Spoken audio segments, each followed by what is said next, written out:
Hi everyone, welcome to another exciting session by Digital Vidya. For the people joining in for the first time, you all are on mute by default. You all can use the questions panel on the right hand side to put down your queries. We'll pick up and answer all your queries once we are done with the presentation, which will take around 40 to 45 minutes. And the topic for today's session is people-centric marketing. Create the impact by putting people first. And for leading this session, we have Sakhi Dheer. Sakhi currently leads digital marketing for APAC, global business marketing at Facebook. And in this role, Sakhi's focus is to educate, inform, and excite Facebook's page owner and advertisers about Facebook's family of apps, meaning using Facebook's family of apps meaningfully and effectively to reach their audience. Prior to this role, Sakhi was leading digital marketing and analytics at Microsoft APAC. Welcome, Sakhi, and over to you. Thank you, Divya. Hello, everyone on the webinar. Welcome to this session. As Divya mentioned, thank you, Divya, for the introduction. So I'm Sakhi Dheer, and I'm really excited to be here today. And thanks to Digital Vidya to bring together a community of digital marketing enthusiasts like us together to learn, discuss, and continue to move this function together forward. And yeah, I mean, this is just a start, so I do look forward to connecting with you all even after this webinar on different social channels and continuing this dialogue even later. So with that, let's discuss some of the thoughts I'll share today is around how putting people first helps create more impact. So the goal of marketers has always been the same. It is about reaching the right person at the right time, right place with the right message. And this is, whether it's digital or traditional, the core of what marketing as a function does remains the same. And even now, with all these changes happening around us, it remains the same. However, the challenge, and this also continues to be the same across many years and since marketing came into existence, is how to be relevant to your audience. There are things that you want to inform, influence, and update your audience with, whether it be about new products, feature updates, or service updates. But that may not be what your prospective customers really wants to hear. So the insight into what your target audience wants to hear versus what you want to inform, update, and influence them with makes for great marketing. So the challenge is and continues to be how to be relevant to your target audience. Some of the key trends which are happening today is that mobile has changed our lives. It has changed business. It has become one of the most important device of our times. We carry it everywhere around our entire lives, and it's pretty much with us every second of the day. As mobile has and continues to sort of evolve in its usage, it continues to transform lives and businesses. And it's, as a marketing community, for me, it has really presented us with new challenges and opportunities, because you need to look at new ways of visual communication, more real-time communication in this era of multi-devices, short attention spans. How do you continue to reach your audiences meaningfully? Also, what people are consuming and what people are engaged in is also evolving rapidly. One of the stats which I saw and which got me pretty alarmed was that by 2020, 75% of all mobile traffic will be video. So the pace at which how and what people are consuming is rapidly changing. And this change is definitely an engaging and a very entertaining one for all of us consumers of video and all of the new formats, the new ways of interaction on digital mediums. But it's definitely a perplexing and a challenging task for marketers.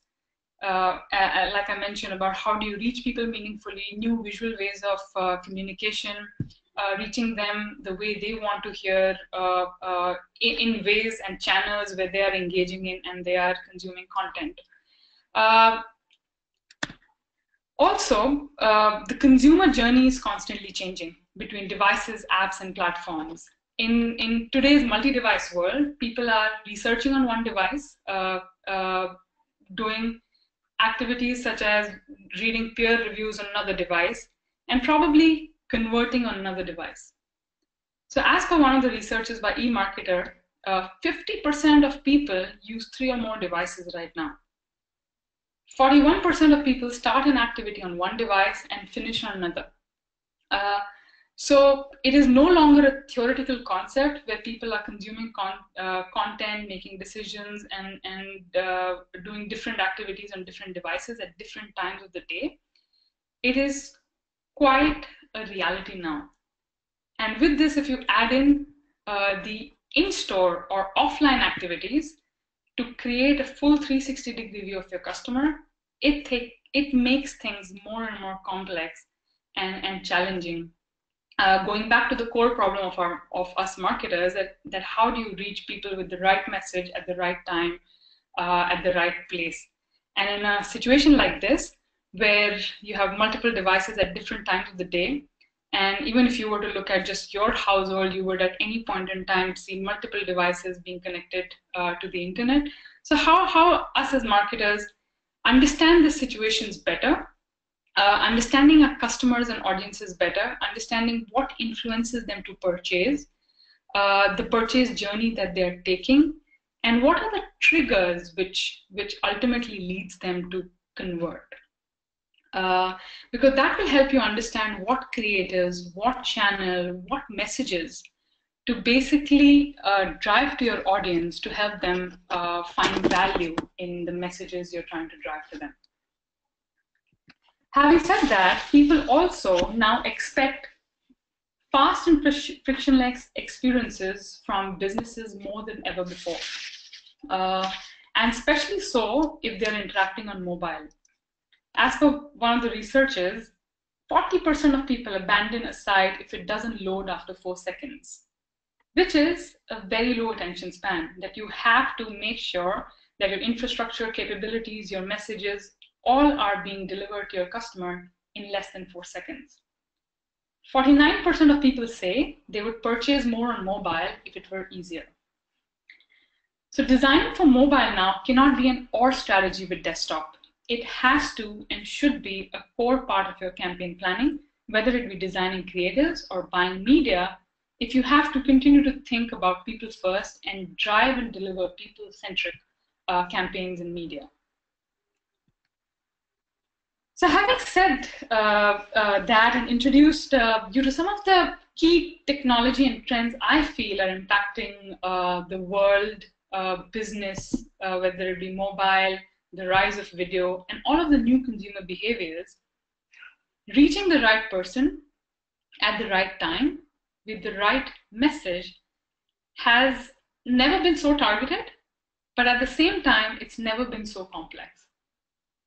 So in such a situation, with a cross-device world, with a multi-device world, with short attention spans, how do you make your efforts focused? And how do you cut through all this clutter to deliver people-centric experiences and people-centric messages, driving more impact back for your business? I say, think people, not devices. It is tempting for us to think in terms of channels or devices, but it's always been about people. It's always been about people, so we need to understand how, where they engage, how they discover, and how they share things. We need to cut through the clutter by capturing attention early. Memories in this world of short attention spans are made in an instance. This is a reality of today. We don't know whether we can't say whether it's good or bad, but it's just what the reality is. Memories are made in an instance, and people will forget your messages in an instance as well. So how do you hook people with your most engaging content? How do you bring your story forward visually to help drive attention and clarity of your message? How do you create visual surprises? Some of the practical examples would be Can you have some attention-grabbing thumbnails right at the beginning of your creatives or content which you're building? If you're building video, can you resize video to a square format to take more screen size and to have your message be seen more in the short duration your audience is getting to look at them? So always thinking about what memories you want to create, how to grab attention quickly, how to have that element of surprise and delight so that people remember you. And rather than you putting all your energies and resources to reach your customers, you want to be able to have your prospective customers to reach back to you. So rather than creating a push strategy all the time, how can you think through your plans, messaging, media, resources to capture attention early, surprise and delight, and have people come to your business rather than you having to reach people. So capture attention, but capture attention quickly. Brands nowadays understand that it's not about just capturing attention, but successful brands know that they need to do that quickly. So one of the researchers by Facebook and Nielsen found that up to 47% of the value in a video campaign was delivered in the first 3 seconds, while up to 74% of the value was delivered in the first 10 seconds. So what this tells me is that if you were to make your brand memorable, your message memorable, have it land with the audience and the target audience, you have to have your branding and core message upfront within the first 10 seconds, if not in the first 3 seconds. So doing this, understanding how your audience consumes content, what duration of content has the most impact on them, will help you devise content creative strategies to influence them and drive the most impact. To drive impact, whether it be on ad recall, brand awareness, purchase intent. So understanding how different objectives of your campaign are being influenced by different behaviors of your target segment will help you drive more impact and deliver your message and influence them more strongly. And always, be driven by insight. And I think this is one of the most important foundational steps in planning your campaign, that never start a campaign if it's not built on an insight. And to build that, always be listening to your customers. What drives them? What engages them? What are their needs? What is that one thing which will make them stop everything and listen to you? So what is that insight which will help you cut through the clutter, cut through all the competition we have these days in our segments, our industries, messages, products, updates, and make them sit in their chairs and listen to you? And there are many ways to do that. You could commission a study. You could, as a business or a small business, you could have focus groups. You could do surveys, which allows you to know more about what drives people, what are their needs, where are they engaging, what channels are engaging. You could also think about testing your previous campaigns, about how they landed with your customers and people you want to target, whether they were moved by that message, or whether they found value in through what you were trying to reach out to them with. So it's understanding what they want and then reaching them proactively with that message in the right frame of mind. So always be driven by insight, and definitely always, whenever you're planning your campaigns, question, is there an insight? Why are we doing this campaign? Because if there's no insight, there's no reason to be doing a campaign or reaching out to your customer with a particular message. And always be doing something new. The surprise and delight element has to be there today in today's multi-device world with very, very low attention spans. And for me, I really like this these two examples by Nestle and eBay, which I've picked Nestle because they basically created a video ad in the Facebook feed, but it gave the illusion of movement. So they combined two different ad formats together to give an impression of newness, innovation, which also drove a lot of impact and engagement for them. And it was something which when I looked at it, it very easily conveyed the message of freshness, healthy eating, and how Nestle sort of encompasses all of that together. And because it used new formats and new innovative features, which not a lot of people had done by the time they did this, I've actually stopped and revisited this video a number of times to actually download it and keep it for my reference for future. Similarly, eBay. So eBay in Italy basically transformed its original split-screen TV spot into a vertical video, optimized for the mobile feed.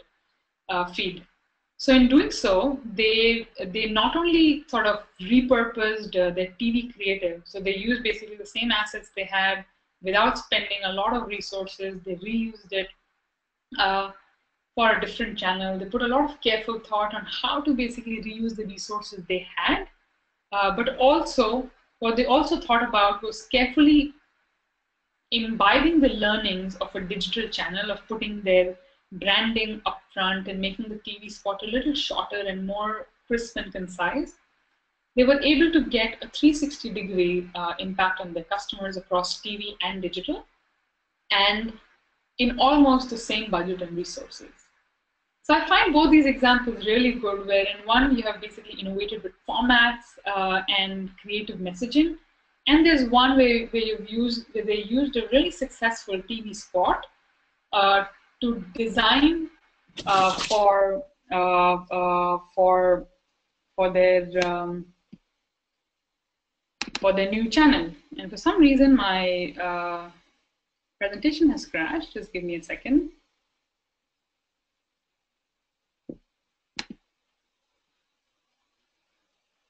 Oops.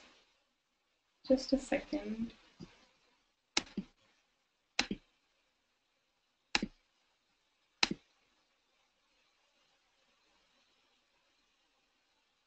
Okay, great. So we are back. So we were talking about always be doing something new.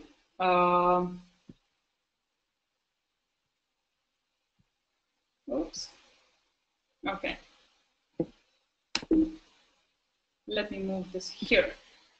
So the next is always be trying something new as well, whether it be different formats, different channels, different creative messages, different ways of reaching your people. And I'm having an issue. Just give me a second.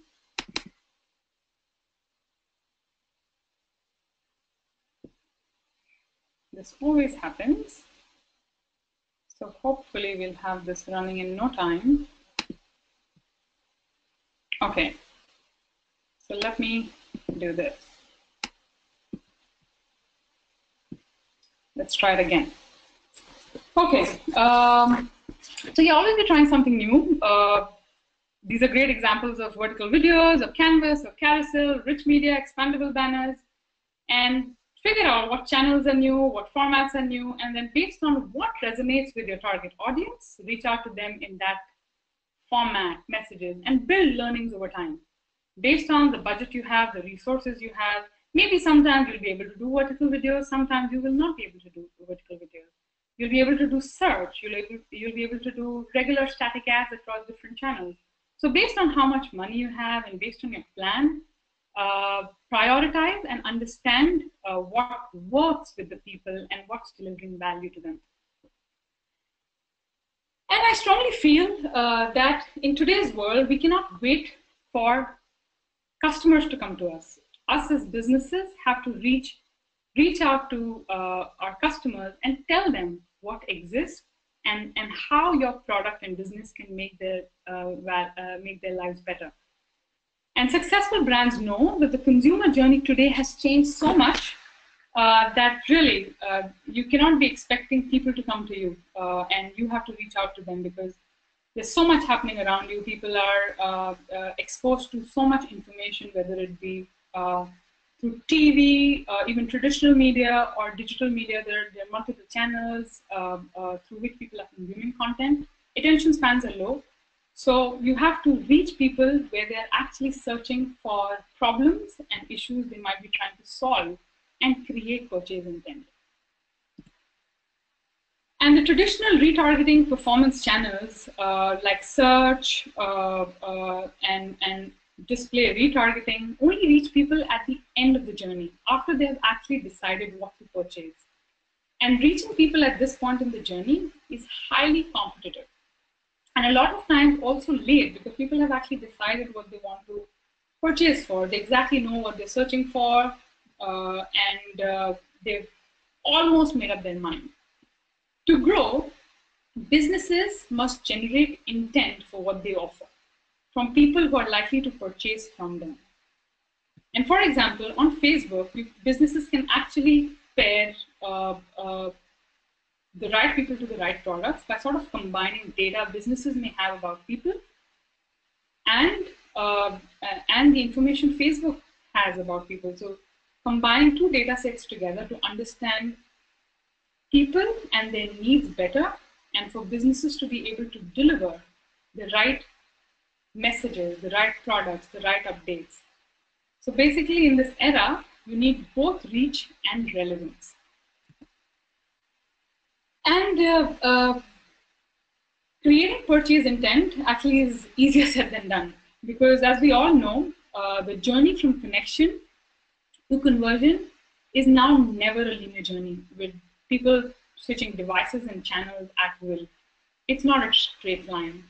And in today's multi-device world where people are discovering on one, researching another, and converting on a third, how do you basically reach out to them? How do you reach out to them when they're searching for what they want? So be crisp, be authentic, and be present. And wherever possible, adapt people-based measurement to target and retarget. And I say wherever possible because not all platforms allow people-based measurement, but wherever you can supplement your people-based thinking, your people-based campaign plans with people-based measurement to drive that thinking forward to provide personalization and customization. We should be trying to adopt that and trying to see a collective impact across different channels and ultimately goaling to reach a place where we can look at our segments as segment of one. So yes, and a large part of being present, being relevant, is being there for your customers where they are. Engage with them and turn up the way they turn up across different channels. Understand what they're talking about and be a part of that discussion. Businesses need to understand that interruption marketing is now actually dead. And rather than troubling people or disrupting experiences people are having in these different platforms or even on traditional media, in-store experiences, how can you present to the customer as a seamless execution of your brand presence and add value to them? And like I'd mentioned at the beginning, what is that one insight that is driving why you're doing what you're doing? And is that one insight being solved at every touch point you are meeting your customer at, or where your customer is meeting you? And that's where magic happens, and that's where you're able to create purchase intent, because you reach a customer where they're asking for advice. You reach a customer, a prospective customer, where they're talking to their friends about peer reviews or suggestions on what they should be buying or at least exploring. So be present to be relevant. And ultimately, as you do all of this, why do you do all of this? Because the thumb is in charge now. The thumb is far more demanding. It is quick to scroll. It is quick to close, quick to flip the page. But with the right approach, the thumb is also highly likely to stop, engage, and buy. But it takes personalization, visualization, and experimentation. And above all, it takes empathy. So the more we can put ourselves in people's shoes and understand their experiences, the better we can create, the better we get at our craft of providing the right messages and adding value to our customers. And that's when you come a full circle and create that purchase intent, where instead of you spending a lot of money and resources reaching to your customer, your prospective customer reaches you in a way where you've been people-centric, you've thought about people's experiences, and you, at the same time, you have delivered value based on that one insight you had started with. What is that one insight that will help them pause, stop, and pay attention to what you're saying? So conquer the tongue. And according to me, one of the strongest pillars of building a people-centric plan is being data-driven. So measure, learn, optimize. Measurement is a tool to help marketers evaluate and improve campaign strategies. But for it to work, it must be constructed well and audiences selected accordingly. You cannot measure in a silo, or you cannot only measure at the end of the campaign. With the right focus on what you want to measure, what your objective is, what your goal of your campaign is, measuring the right things and optimizing campaign throughout the journey of your execution would be an easier task and a necessary task for you to be able to deliver the right impact throughout the campaign. And I also strongly feel that we shouldn't be running after shiny objects of clicks or views, but based on what our objectives is, we need to be choosing the right KPIs to drive the right business outcomes. So for example, you could choose different objectives for your campaign. Choose a primary KPI based on which your whole measurement and learning plan would depend, and have secondary KPIs which will supplement your primary KPIs from a perspective of data. Ultimately, all of this coming together to helping you understand your customers better, helping you understand different objectives they're responding to more, different channels, and more aspects about customer behavior. And one of the things I also always suggest, and also a learning I imbibe, is for each media plan you're creating, also build a learning plan with it. Understand how different parameters in your media plan might affect campaign performance. Learn, measure, and continuously optimize. And also not just for your current campaigns, but how learnings from one campaign will benefit positively your future campaigns.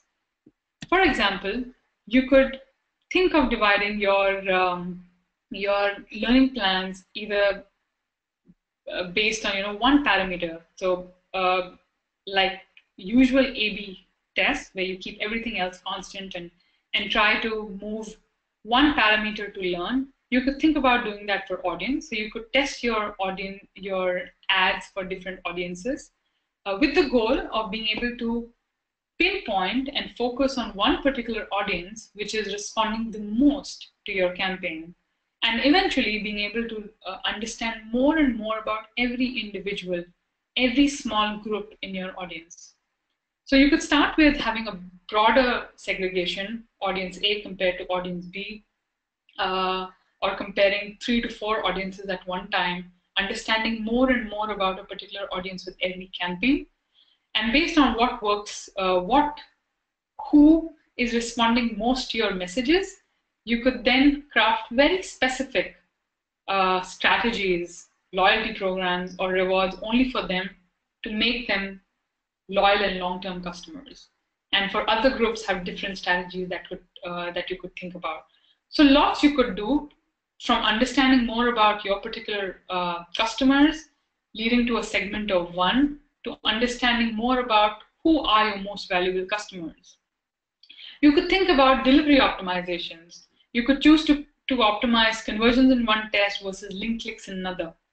And one of the most important tests I feel is between channels and formats, because most of the time we don't have a lot of budget. So based on budgets, how do you reallocate channels and formats? So between testing between different channels you might have on your media plan, what are the formats which work best within each channel, and then comparing formats and channel with formats and channel from different different channels to make the best decision on how to allocate your budgets and make the most impact.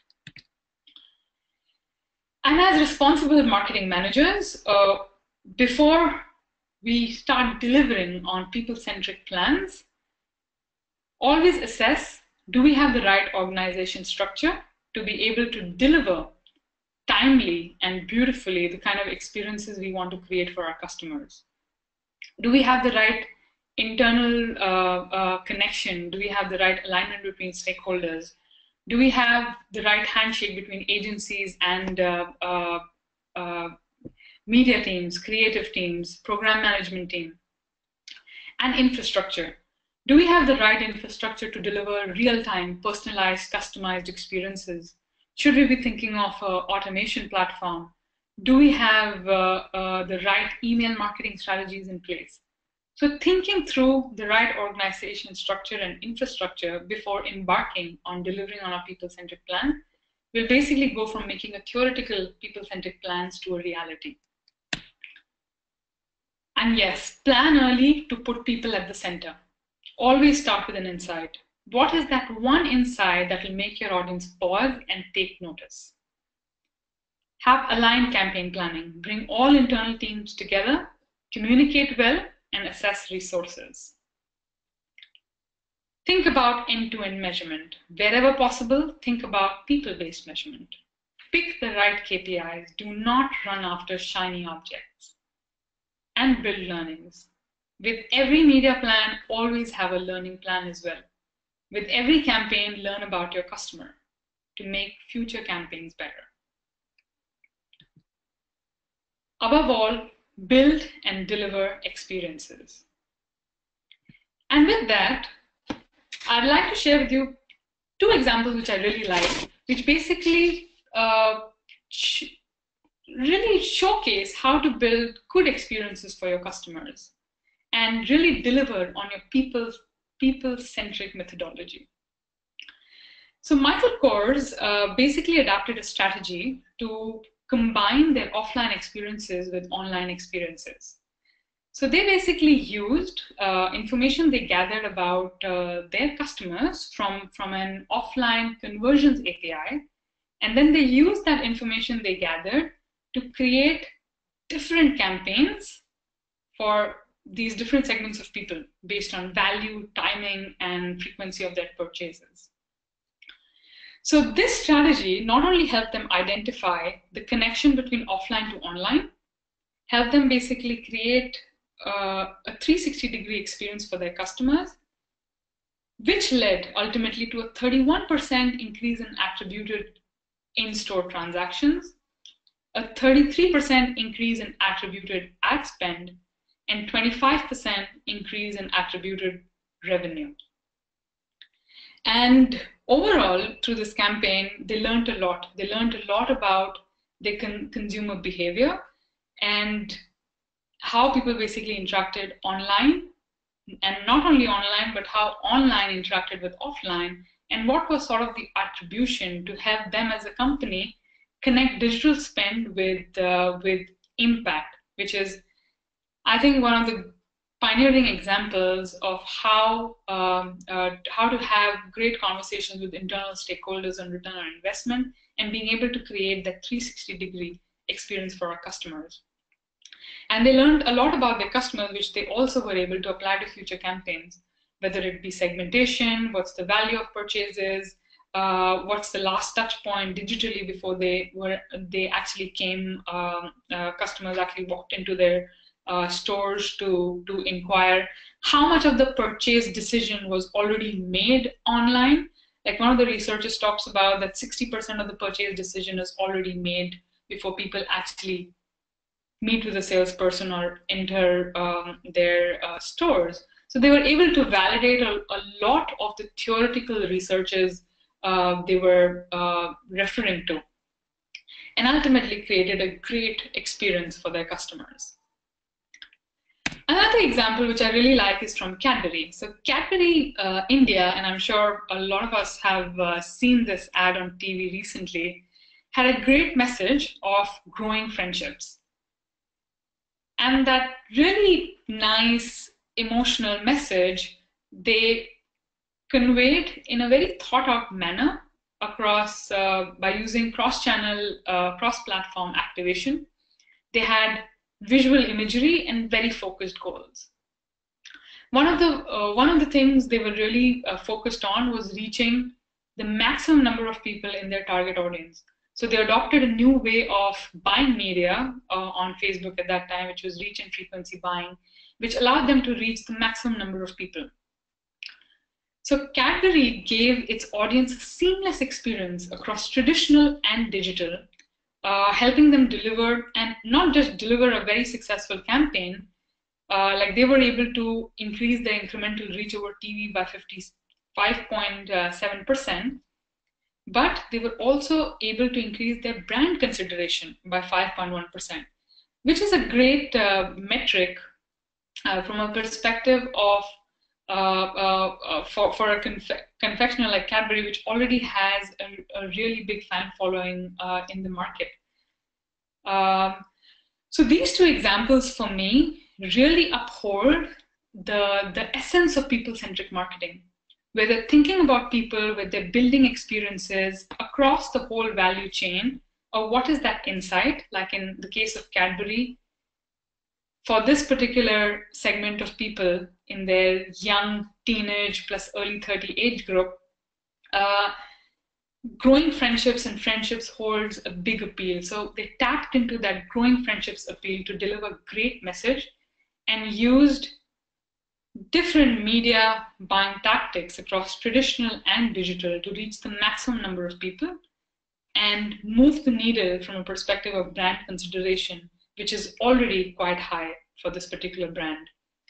So thinking about people across the journey of planning, measurement, optimizing, and messaging help them deliver a 360-degree experience for their customers. And with that, I would like to leave you all with three thoughts. First is always question. Always question objectives. Why are you doing a particular execution or activation in the market? Is it led by an insight? Is the messaging or the product or the feature or the value you're trying to create actually valuable to your target audience? So always question objectives, always question the relevance of the messaging to your audience, and the overlap between what you want to say and what your customer wants to hear is definitely a secret sauce to building a people-centric media plan, people-centric campaign execution. Never start without a clear goal.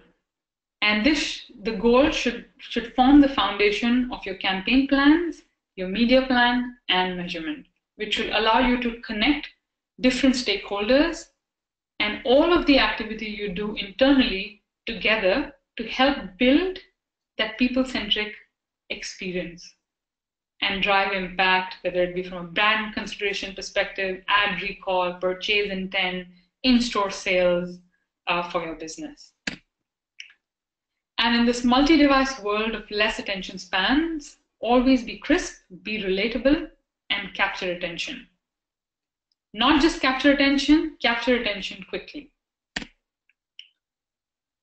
Be data-driven. Measure, optimize, learn, not just for your current efforts, but also how do you continue to learn more and more about your customers over time and continue to build better people-centric experiences in future. And lastly, think people, build experiences. With that, thank you. And over to you, Divya. Thank you so much, Sakshi, for leading such a great session. Everyone, we have time for Q&As. You can just put in your questions in the question panel on the right-hand side. Simultaneously, I'm launching out a poll for people who are interested in a digital marketing course by Digital Vidya. Just fill in the poll with a yes or a no. And we don't have any questions till now. I am expecting multiple questions today because we have a lot of attendees. So just put in your questions in the question panel.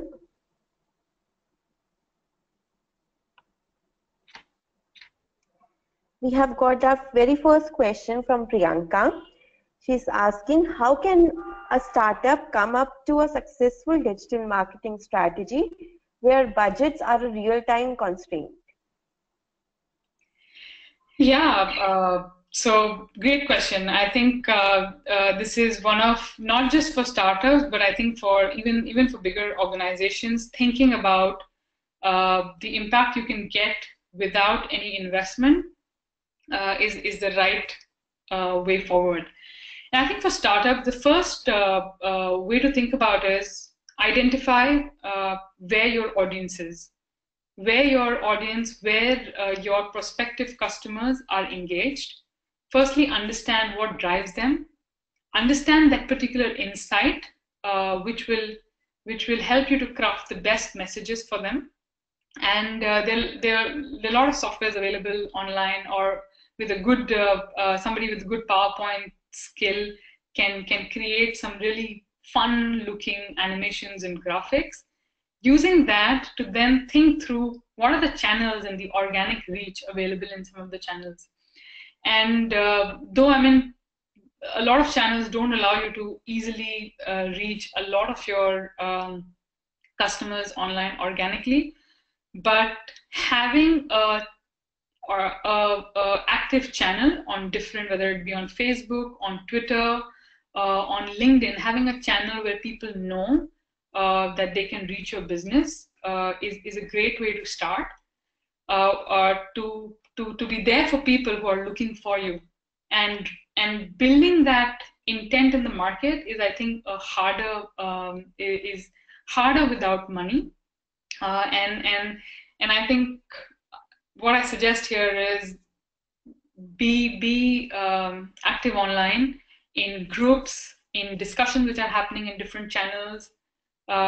Follow different hacks like marketing injection, where if two people are discussing about content similar or focus areas similar, how can you add in value and then guide them to probably one of your organic channels. And I would also say craft out at least some money, whether it be for Facebook or other channels, which will allow you to test out and also sort of build a success story if it begins to work. But yeah, I think for startups, I would say build an organic presence, even though it doesn't allow you a lot of reach. Think through innovative ways of your creative and messaging, and then trying to reach out your target audience through different groups, forums, and even through offline channels, traditional mediums, or going to events and then directing them to your organic channels and trying to build engagement through those ways. Also, side by side, trying to craft little money which you can play around with different channels to reach out to a very targeted set of people, rather than doing a spray and pray approach. With little money, you also want to have your targeting very, very sharp and accurate to get the most return on investment for your dollars. So I hope that answers your question, but more than happy to discuss more if you have any follow-up questions later on. Thank you, Sakshi. Moving to next question by Pavan. He's thanking you for interesting and such a explanatory session. He also wants to know that do you have some do's and don'ts while building up a customer insight? Hey, hi Pavan. Thank you for your question. So I think, yeah, customer insight, building a customer insight can be a huge endeavor, because I mean, the reality of our time is there's just tons of data, but a lot of times we just don't know how to use that data properly. So my suggestion and how I personally apply it to myself is start with a few questions on exactly what are the things you want to understand about the customer audience, whether it be about the time of the day they are most active, the channels they're using, the kind of content they're consuming, their budgets available, or maybe even social listening. What are they talking about? So so there can be a number of questions, but understanding what's most important to you and your business, and that's something only you can answer from understanding a business context, and what is the goal and the objective of your campaign. So based on the goal and the objective of your campaign, figure out 4 or 5 questions that will help you craft better messages based on their objective for your target audience, and then start from there. And then keep narrowing down from 5 questions, come to 3 questions, which are really, really important for you to have answers to before you can craft a compelling message and plan media or choose channels or choose formats. And then slowly come to that one insight, one customer behavior, which will help you, which will help you to have that impact on your audience. Thanks, Akhi. Moving to next question, it is about I tried to create a Facebook ad to get admissions for an academy. People responded, but there was low conversion. What are the things which I should actually get checked before creating the next campaign? All right, awesome. Okay. Yeah, this is a really good question, and I really like this question because these are day-to-day things which we are working on. And yeah, I think your campaign was fairly successful. I think from the if your objective was to get email IDs of people to reach them with a particular message, you actually got that. You did that. Now, once you've made that directory of people, you have your CRM. It is what you do next and how real time and timely you take those steps that will basically make your objectives super successful or not successful at all. That is the first step of your CRM building could completely go to waste if you do not take action right away. And a couple of things you could do is you could think about email strategies. You could think about reaching them directly, like the minute they registered. Within a couple of hours, you send out an email to them, thanking them for showing interest and giving them more information about other things. If you've not been able to collect phone numbers, that's a good time to collect phone numbers so that then you can have a third phase of tele activations after that. You could also think of retargeting. A lot of the platforms now have custom audience capabilities. So using the email addresses or phone numbers, you can actually create custom audiences and lookalikes for further reaching out to more people for your CRM. And using custom audiences, you can reach out to the same people with the next level of message, probably what you have sent them in email, telling them more about the course, telling them more about some of the details which you have not been able to share with them while collecting their emails. Retarget them, whether it be through Facebook ads or through different display display and programmatic mechanisms. You could send them in-mails on LinkedIn or directly reach out to them on Twitter. So there's lots of things you can do. So think about building these custom audiences. Think about channels which these people could be active on. If there are students, maybe Facebook is a great place to reach out to them, or Twitter is a great place to reach out to them. Do you guys have a presence on Instagram? Can you retarget them through custom audiences? Through more visual activations? Could you have case studies from your previous alumni or success stories which have come out of the courses, and then retarget people based on that? So there's a number of things you can do about it, and so I think what I would reiterate is be timely. Do not sit on that CRM. Then think about using the email IDs you have either for email marketing. You could use some automation platforms which score them and continue to keep them engaged. You could think about retargeting on Facebook or through different display mediums. You could think about having a phase 3 to your campaign where you're activating them through tele and a number of similar things. So hope that gives you a few starters and pointers to begin your efforts post your first effort on this campaign. Thank you, Sakhi. Moving to next question by Jasmine. Can you give her more examples where digital campaigns were enhanced by offline activations and data? Yeah, so one of the examples was a Michael Kors example, which I shared with you, right? So that's a great example of how they used offline conversions API, where they basically understood how people are coming from different digital mediums and converting in store, understanding how much they spend, what time, and the frequency of their purchases to build that complete view.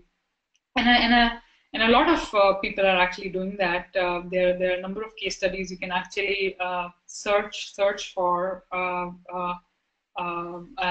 get the exact percentage impact they've been able to drive for their business using such strategies. And I think it's a lot of brands or businesses don't do it, but I think that's given that we all now expect seamless experience across. The minute we walk into an experience to the kind of information we already have, we actually now don't want a salesperson to tell us about a product. We are there more for discounts or probably still the physical aspects of being there and trying out the product or feeling a device. But most of the research we've already done. So thinking about, how can you have your measurements, whether it be tagging your websites properly, tagging your ads properly, and then ultimately being able to track that conversion, maybe using mobile phone or geolocation targeting as one of the ways to connect all of this together. So there's lots of examples around it, but the Michael Kors example, which I picked up, was definitely one which really brought to light all of these different aspects, which you just talked about. Got it. Thank you so much, Sakhi. Moving to next question from Lokesh. For deep tech startups, in which order content has to be put? Like blog, white paper, webinar, video testimonials. How can a person prioritize these and how to calculate ROI for the same? Yeah, that's another good question. So there is no one way, right? There's no right way. And I think for deep tech startups, what's important is to be relevant. I think for very niche businesses or niche startups where you are experts in the field and there are very few people in that field. So being relevant and continuing to drive value is very important, because that could be the deciding factor between making a customer versus losing one. Like you could, and that's where I think in such cases I would always suggest to prioritize quality over quantity. There are many different scenarios where I suggest quantity over quality sometimes, where you have to just be present and always be talking something to engage your customers and not miss a moment where your competition will come in. But for deep tech startups, it's very important to have the right quality of content and not dilute that, because you're experts and you don't want any other expert to come in and not think of your company or your people or your technology to be any inferior. So in your case, I would say do less, but whatever you do should be of high quality. whether it be blogs, whether it be white papers, or any other content format. So do it of high quality. For blogs, I would say is because everyone's doing it, I think you need to have a presence. So initially on, as you start building the content framework and capability, spend some time, have your engineers and have your research experts spend time to build the right content and build a credible presence online. And then I think taking support from the marketing department, keep that active, whether it be through and I think that's when the quality comes into becomes very important. And also keep doing something or the other where you're relevant because you also need to be noticed. So to be noticed, I think you need to figure out what are the right, what is your right audience. If you're doing a white paper, just having a white paper on your website is not of a lot of value. So how do you reach people? Should you be targeting developers? Should you be targeting security experts? Should you be targeting PhDs? How do you reach them? Is there a particular website which they're active in, whether it be like Red Hat, GitHub, or Reddit? Are there any forums where you should be posting your content links, and are there any specific groups where should you be present in? And of course, being able to have some content which you could also do paid advertising on, search engine optimization, display, to again reach people when they're engaged with similar content. So hope that answers, but I think one thing if you can take back is I would suggest you to focus on quality. Not do everything, maybe do a few things, but do them well. And based on your competition, whatever is, I mean, what you've got to do, you've got to do. But don't prioritize that over doing good work. Thanks, Akhi. Moving to Mayank's question, according to your experience in marketing, what would be the one advice you want to give to startups who are looking to convert um, into a brand using significant marketing strategies? Sorry, can you repeat that? Sure. According to your experience in marketing, what would be the advice you would like to give to convert a startup into significant brand using marketing strategies? Okay. That's a that's a tough question.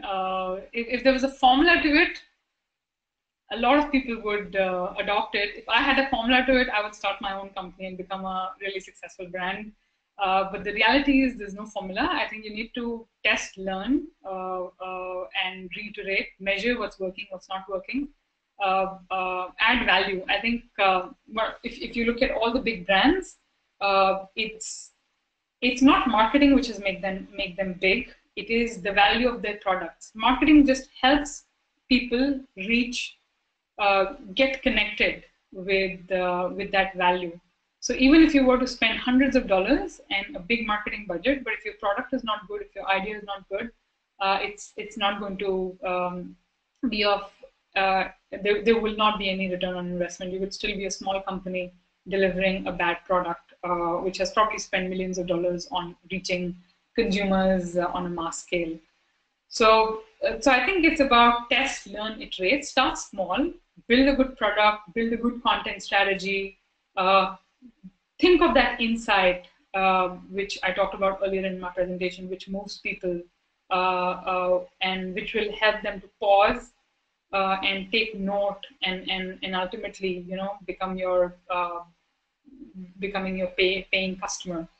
So how do you sort of get to that insight and deliver value, and then think about marketing, building people-centric plans, and measuring, optimizing, iterating to ultimately become that big brand, which then continues to do all of that over time. What is that insight which will continue to help my people? How do I drive value? How do I build experiences from them? Not just a perspective of marketing, but actually what you're trying to sell them and how you're trying to connect people with products. Thanks, Akhi. Moving to Trapti's question, what would be the best way to increase organic reach for preschool gaming app startups? Organic reach for preschool gaming startup. Uh, well, that's a very specific question. I think we need to understand a lot more about, who you are, who your target audience is. Who are you targeting? Are you targeting parents? Are you targeting schools? Are you targeting siblings? So I think understanding who you're targeting, start from there. I don't know much about that at this point. So start, understand who they are, then try to understand what drives them. Why will they actually open a particular app or a game in the browser? And I think with this particular segment, it's also very important to overcome the mindset barrier, which probably parents might have or teachers might have on using a game for preschool people. What are the devices? Will kids get addicted to devices? So I think there are lots of considerations when you think about this particular question. But one of the starting points will definitely be exactly nailed on who your audience is. Then think about where they are, and then reach them. Are there, if they are parents, are there parents groups? Are there communities you can be a part of? Can you do, even from a traditional perspective, can you be present in some events or fairs or children activities, or be present in malls? And can you connect your, I'm assuming it's an app, can you connect that app to maybe an already existing activity they may be doing, give some credits for free, give them, have them download that app at a particular event and get them do some activities.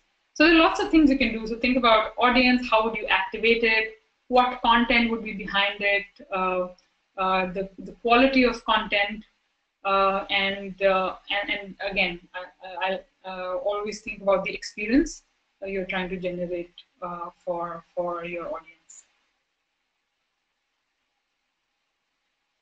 Thank you so much, Sakhi. It was wonderful having you here. And thank you everyone for joining us for today's session. I have the final poll to get your feedback regarding how was today's session for you. So thank you everyone. Even Sakhi, you can poll in to share your feedback and experience. And yeah, have a great weekend, everyone. Thank you so much. Bye bye. Thank you so much. Thank you everyone for attending. Have a good day.